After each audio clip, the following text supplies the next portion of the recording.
Wir kommen zum dritten Teil von unserer vierteiligen Serie zum Thema Wer ist Jesus? Heute behandeln wir den Untertitel Jesus, der Transformator Gottes. Und was das heißen soll, das soll etwas besser erklärt werden. Wenn ja Jesus sagte, wer mich sieht, der sieht den Vater. Ganz interessant und sehr, sehr wichtig. Wer ist Jesus? Ein Thema, das vielleicht nicht so große Aufmerksamkeit erzeugt wie die anderen 4 Teile über Endzeitzeichen oder die Zeichen der Endzeit, die es noch nie gab, wo wir schon über 170.000 Zugriffe haben. Aber in Wirklichkeit ist das Thema, wer ist Jesus, das zentralste Thema, das es überhaupt gibt und das wichtigste Thema. Jesus im Zentrum, Jesus das Allerwichtigste, der Herr über Tod und Leben. Und deswegen heute dieser Aspekt, Jesus der Transformator Gottes. Wir haben ja schon im ersten Teil angeschaut, dass Jesus aus dem Haus Davids kam, aus dem Stamm Juda, denn an diesem Ort oder in diesem Stamm, von diesem Haus sollte der verheißene Erlöser kommen, der König Israels, der ja wiederkommen wird in seiner Herrlichkeit. Und deswegen haben sich da auch viele Prophetien erfüllt. An diesem verheißenen Erlöser, der zweite Teil, 330 Prophetien detailliert beschrieben wurde, damit Israel unfehlbar die richtige Person als Messias identifizieren konnte. 330 Prophetien erfüllten sich beim ersten Kommen Jesu. Wunderbar. Und der dritte Punkt vom ersten Teil war Jesus, der Herr des Universums, der Herr über die Zeit und über die Materie. Das musste er zeigen und beweisen, indem er Zeichen und Wunder getan hat, die das klar bewiesen haben. Er hat ja sogar Tote auferweckt. Dann im zweiten Teil ging es uns darum, Jesus ist Gott. Und da scheiden sich natürlich die Geister. Man versucht, Jesus irgendwie hinzubiegen, so wie es einem passt. Nein, er ist Gott. Was er sagt, ist absolute Autorität. Ganz wichtig. Und ich denke, dass auch das zum Teil ganze Kirchen kaputt gemacht hat, dieses Heer von ungläubigen Predigern, die einfach irgendetwas über die Bibel daher philosophieren und nicht mehr Buße und Bekehrung predigen. Aber Jesus ist Gott und er muss der Herr auch in unserem Leben sein, wenn wir Verkündiger des Wortes Gottes sein wollen. Ja, Prophetien erfüllten sich. Das sagte auch Jesus nach seiner Auferstehung. Er zeigte den Jüngern, wie viel sich erfüllt hat aus Mose, aus den Propheten und aus dem Psalmen. Diese vielen messianischen Prophetien. Und wir stehen da felsenfest darauf. Da kann es auch Filme geben, wie Da Vinci Code zum Beispiel, wo Zweifel gestreut werden, dass vielleicht dort im Vatikanarchiv sich noch Dokumente versteckt werden, die in Wirklichkeit einen ganz anderen Jesus zeigen, dass also die Kirche diesen Jesus hochstilisiert hat und verfälscht hat, damit sie da diese ganze Macht ausüben kann. Aber so etwas berührt einen echten Christen überhaupt nicht. Denn wir haben so viele Prophetien im Alten Testament, dass uns so eine klare Schau von diesem Messias gibt, diese vielen Puzzleteile, die da zusammengestellt werden, Jesus im Alten Testament, wo wir keinen Zweifel haben. Das, was die Evangelien berichten, ist 100% Wahrheit. Und wir dürfen dem vertrauen, wir dürfen dem glauben. Und wer das glaubt, der hat das ewige Leben. Ja, und möchte auch dieser dritte Teil zum Segen für viele werden. Jesus, der Transformator Gottes. Wir haben dann auch noch danach einige andere Untertitel. Der verheißene Messias leidet und stirbt für das Volk. Jesus wusste um den Verrat durch Judas. Da gibt es ja auch Pseudo-Evangelien und apokryphische Teile, wo zum Beispiel sagen, dass Jesus wollte, dass Judas ihn verraten sollte, damit er sterben konnte und lauter so verrücktes Zeug. Und das zieht halt die Leute an, wie das Licht die Insekten. Diese Dinge, die Zweifel streuen gegen das Christentum oder rebellieren gegen das Christentum, Gottes Ordnungen umwerfen, die haben unheimlich Erfolg. Aber Jesus wusste um den Verrat des Judas, wurde ja schon im Psalm prophezeit, dass einer von seinen Freunden ihn verraten würde. Und auch mehrere Male hat Jesus seine Auferstehung angekündigt. Und das ist dieser Schrei, diese Behauptung, die die ganze Welt schon vor 2000 Jahren erschüttert hat. Jesus lebt. Und diese Erfahrung kann jeder ganz persönlich machen. Jesus prophezeite auch die kommende Zerstörung des zweiten Tempels. Dieser wunderbare Tempel, wo dann wirklich kein Stein auf dem anderen geblieben ist. Und er hat ja damals auch seinen Jüngern angeraten, er hat sie gewarnt und gesagt, sie sollten vor der Zerstörung flüchten. Und das ist ja auch dann passiert. Und die Bibel spricht auch von einer zukünftigen Flucht vor dem apokalyptischen Zusammenbruch, vor dem Antichristen, wenn er den Tempel in Jerusalem entweihen wird. Da kommt es dann zu dieser zweiten Flucht, zukünftigen Flucht von allen Gottesfürchtigen, die dann nach der Entrückung der Gemeinde Jesus angenommen haben. Und auch die Frage, die wir ganz zum Schluss beantworten: Wann wird Israel gerettet? Auch wichtig, ganz kurz, weil das auch schon Jahrtausende in unserer Bibel steht. Möchte auch dieser dritte Teil von diesem Hauptthema, wer ist Jesus, das zentralste Thema überhaupt, das vom ganzen Universum, dass auch diese Betrachtungen vielen zum Segen werden möchten und auch Hoffnung weitergeben möchten in dieser turbulenten Zeit, wo wir unbedingt feste Anker brauchen, festes Fundament brauchen, damit wir klar unseren Weg mit Jesus gehen bis zum himmlischen Jerusalem. Es sei noch erwähnt für interessierte Leute, dass das Hintergrundfoto nicht manipuliert ist. Auch die Farbsättigung nicht. Es ist also original ein Sonnenaufgang, nicht Sonnenuntergang, sondern Sonnenaufgang an unserem Ferienstrand im Nordosten Brasiliens. Also ein Originalfoto, das doch ziemlich gut auch zu unserem Thema passt.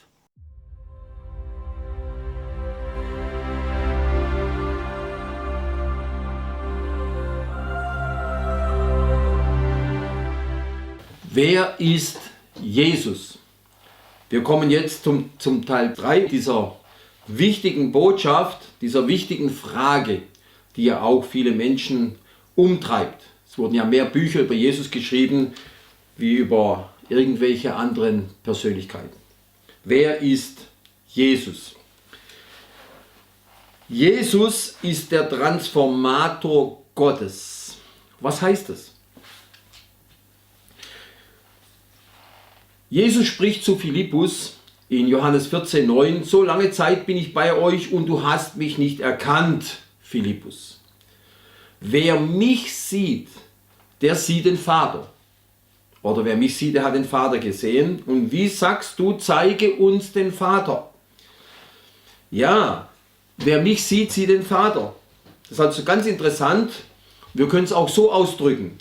Alles, was Jesus gesagt hat, wie er gehandelt hat und was er schlussendlich für uns getan hat, spiegelt genau Gottes Herz, Gottes Wesen und Gottes Absichten mit uns wider. Ist das nicht wunderbar?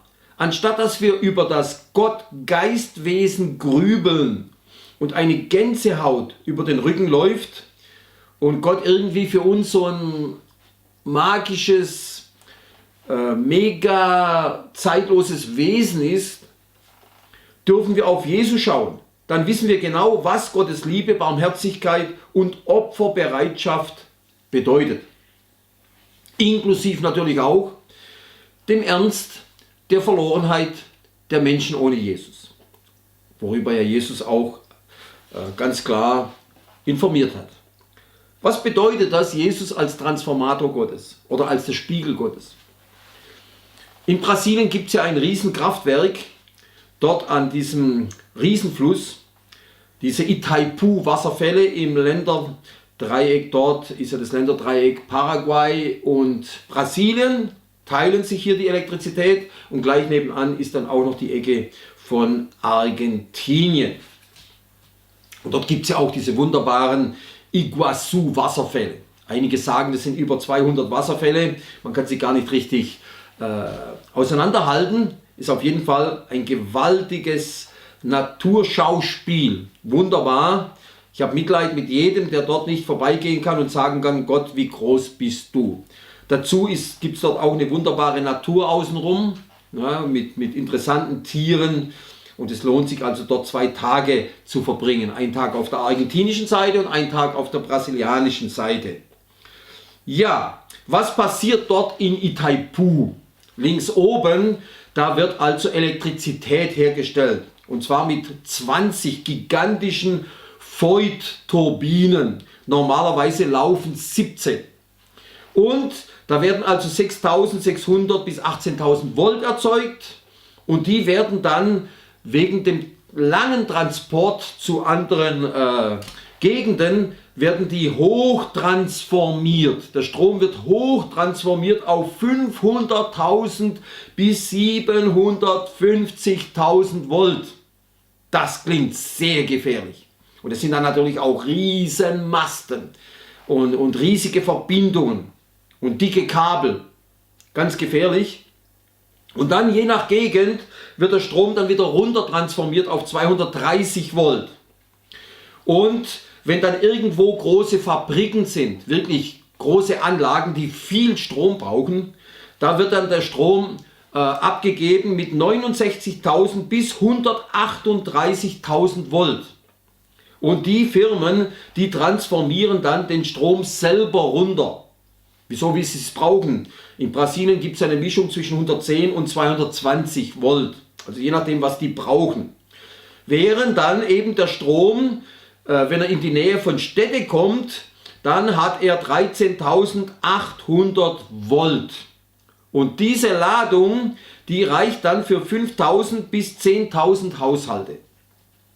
Ja, und dann gibt es eben in diesen Siedlungen nochmal Transformatoren. Je nach Gegend wird dann der Strom runter transformiert auf 110 oder 220 Volt. Das ist ein bisschen ein Durcheinander in Brasilien. Aber es ist eben so, je nach Gegend, je nach Stadt. Ja, also am Anfang 6.600 bis 18.000 Volt, dann hoch bis auf 500.000, 750.000 Volt und dann zum Schluss in den Gegenden 13.800 und dann nochmal runter auf 110 oder 220. Die Frage ist jetzt folgende.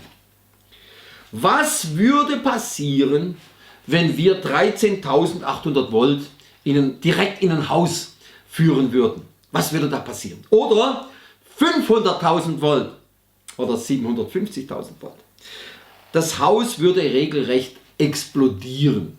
Es würde in die Luft gehen. Es würde verbrennen. Hier gab es zum Beispiel einen Kurzschluss in so einem Stromkasten mit den ganzen Sicherungen und es sieht also gar nicht gut aus. Ist alles kaputt gegangen und im schlimmsten Fall brennt dann alles aus. Hier ist ein Haus ausgebrannt wegen Kurzschluss. Ist also sehr gefährlich. Man kann, ich sage das jetzt nur theoretisch, wenn wir diesen Starkstrom in ein Haus leiten würden, würde alles explodieren. Hier ging es ja nur um Kurzschluss, bei 110 oder 22. Ja, was will ich damit sagen? Jesus ist der Transformator Gottes. Warum? Es heißt nämlich von Gott in 1. Timotheus 6,16, der da wohnt in einem unzugänglichen Licht, den kein Mensch gesehen hat, noch zu sehen vermag. In einem unzugänglichen Licht. Wenn wir an unsere Sonne denken, es gab ja schon Fälle, es gab es wirklich, dass Leute unter Rauschgifteinfluss in die Sonne gestarrt haben und sind dann blind geworden. Oder als Kinder gespielt haben und haben in die Sonne gestarrt und sind dann blind geworden. Und hier haben wir unsere Sonne an diesem Pfeil, an diesem ganz kleinen ockerfarbenen Punkt. Und es gibt aber riesen Sonnen in unserem Weltall, wie zum Beispiel VY Canis Majoris, eine Megasonne, hier nur im Verhältnis dargestellt. Jetzt müssen wir uns vorstellen, wir würden in diese Megasonne schauen. Das könnte man gar nicht, würde man gleich in Sekundenschnelle blind werden. Genau so ist es mit Gott. Man kann Gott nicht sehen und wir können aber auf Jesus schauen. Er ist der Transformator Gottes. Um uns das ein bisschen vorzustellen, nochmal kurz damit wir das verstehen.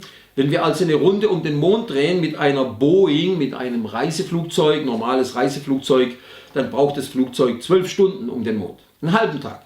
Wenn wir um die Erde rumfliegen würden, um die ganze Erde, dann brauchen wir 44,4 Stunden mit 900 Stundenkilometern. Also fast 2 Tage. Wenn wir um die Sonne rumfliegen würden, dann brauchen wir schon ein halbes Jahr. Und wenn wir um eine Megasonne rumfliegen würden, wie eben diese Canis Majoris, dann bräuchten wir 1165 Jahre.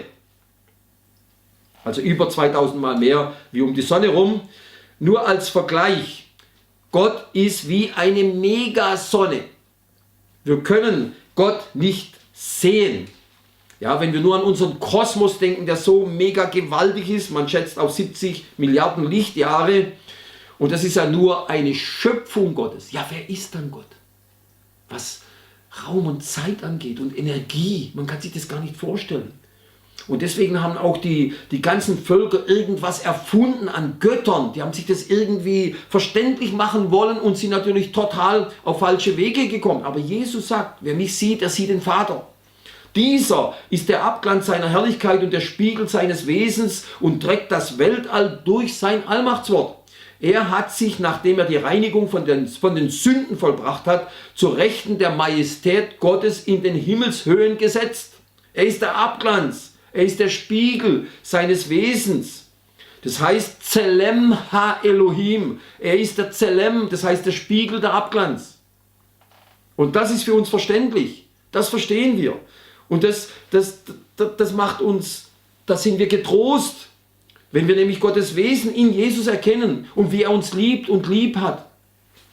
Bei seinem letzten Verhör vor dem Hohenpriester, nachdem dann Jesus, nach diesem Verhör wurde er zur Kreuzigung ausgeliefert, da lesen wir Folgendes in Matthäus 26, 63 bis 65.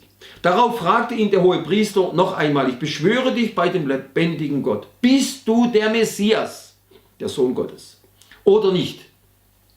Ich bin es, erwiderte Jesus.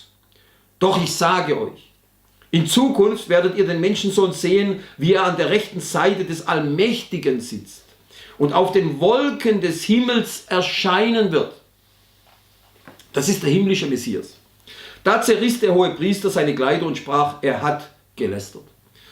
Jesus spricht hier vom Menschensohn und der Menschensohn, der kommt ja über 70 Mal in der Bibel vor. Gerade über 80 Mal sogar im Neuen Testament. Und dieser Menschensohn, der erscheint ja in Daniel 7, 13 bis 14.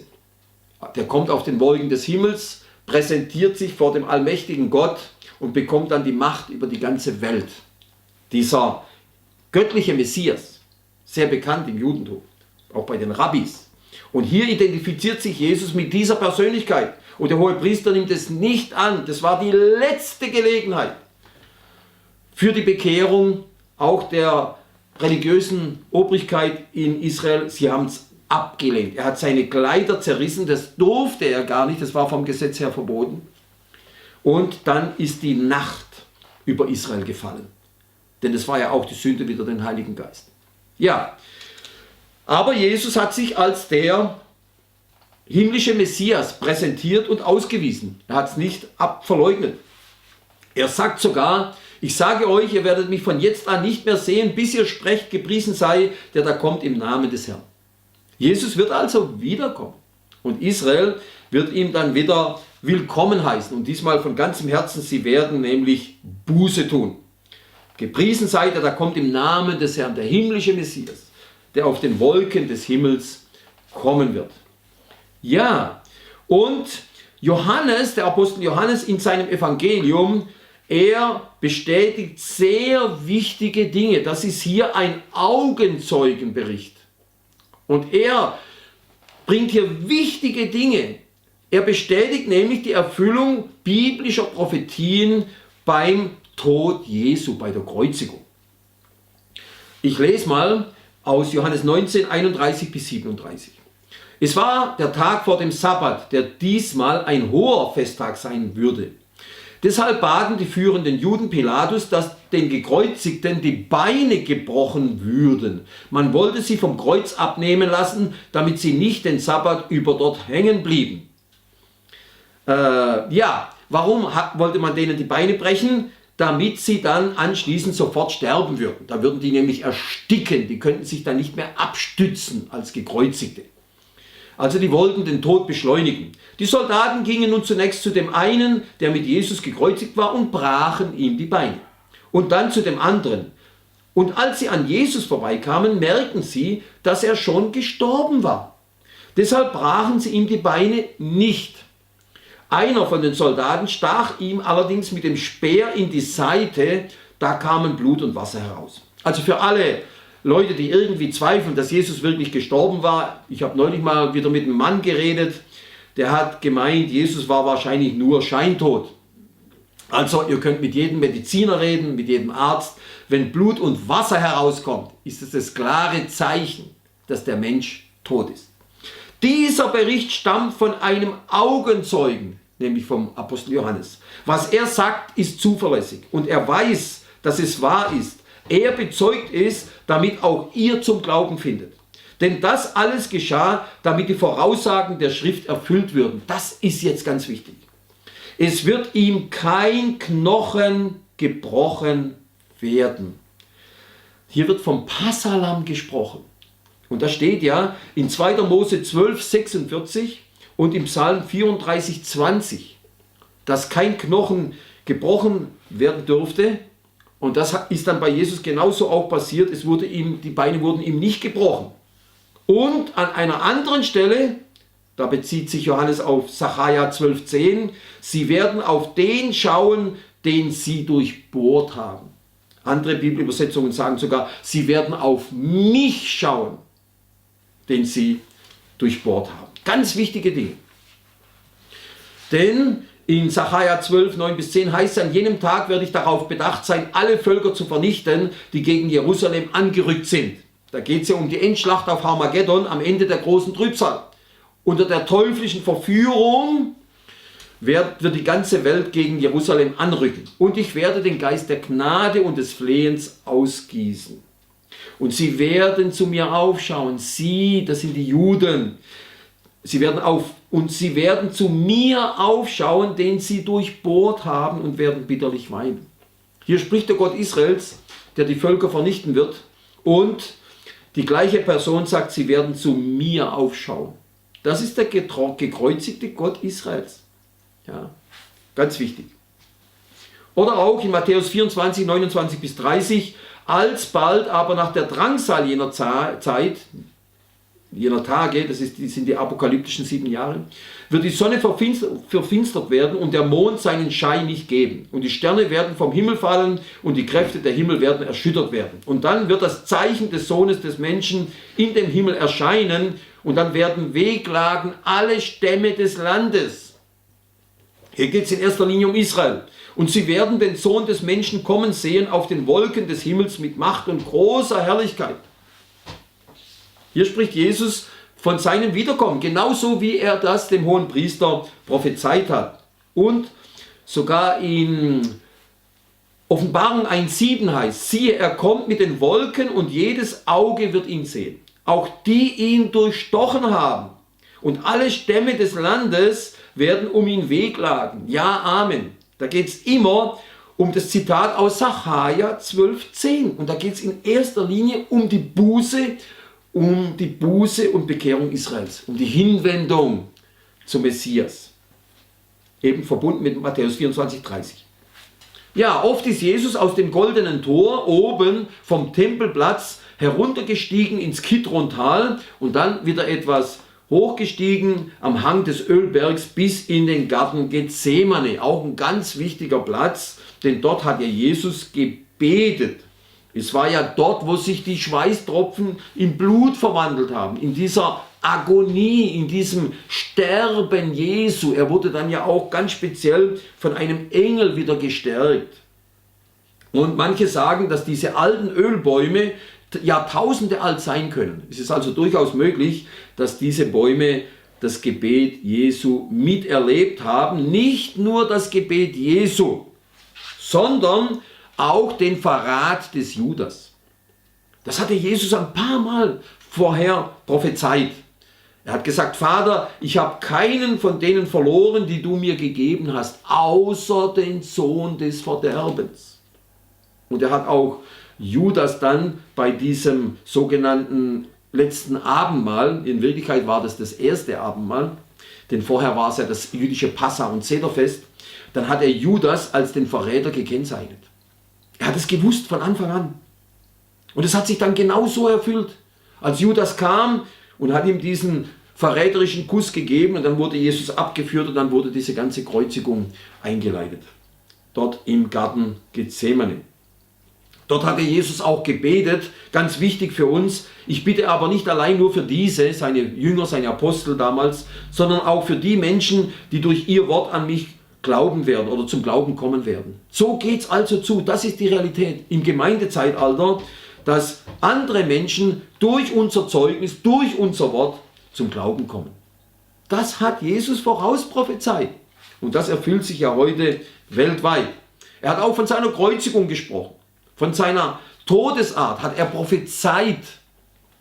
Er hat nämlich gesagt, und gleich wie Moses die Schlange in der Wüste erhöhte, also muss der Sohn des Menschen erhöht werden, auf dass jeder, der an ihn glaubt, nicht verloren gehe, sondern ewiges Leben habe.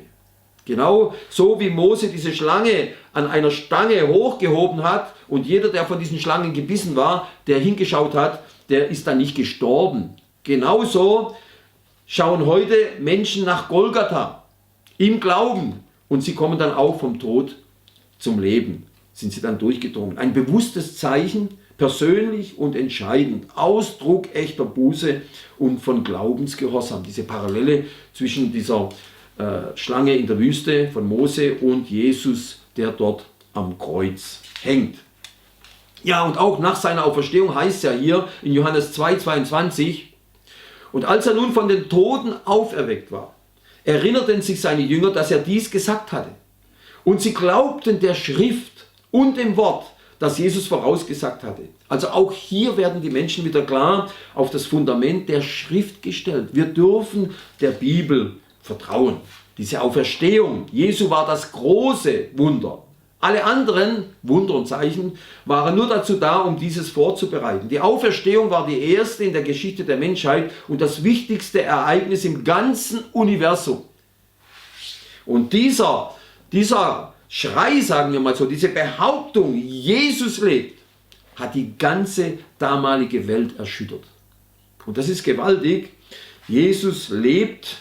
Und er hat sich dann als Lebendiger ja bewiesen, sowohl seinen Aposteln wie auch den Frauen, die ihm nachgefolgt waren, und einmal sogar 500 Leute auf einmal, und da blieb kein Zweifel. Er sagte zum Thomas, dem ungläubigen Thomas, der ja gesagt hat, der war ja nicht da, als Jesus den Jüngern erschienen ist, und er sagte, ich glaube nur, wenn ich meine Finger in seine Wunde lege. Dann ist Jesus ihm auch erschienen und hat gesagt, du, komm her, leg deine Finger in meine Wunde. Also er war sogar, man konnte ihn betasten, man konnte ihn sehen. Er hat vor seinen Jüngern gegessen und getrunken, aber er war nicht mehr an unsere Naturgesetze gebunden. Er konnte einfach durch Wände gehen und an den Orten einfach so erscheinen, ganz anders wie wir. Ja, und Paulus, das war ja ein ganz besonderer Apostel. Und in 2. Korinther 12, 1-2 berichtet er ja ganz kurz, er nennt nicht mal seinen Namen, dass er in den Himmel entrückt wurde und dass er dort Dinge gesehen hat, die unaussprechlich waren, auch Worte gehört hat. Er war dort im Paradies. Ich kenne einen Menschen in Christus vor 14 Jahren, ob im Leib weiß ich nicht oder außer dem Leib weiß ich nicht, Gott weiß es. Einen Menschen, der entrückt wurde bis in den 3. Himmel.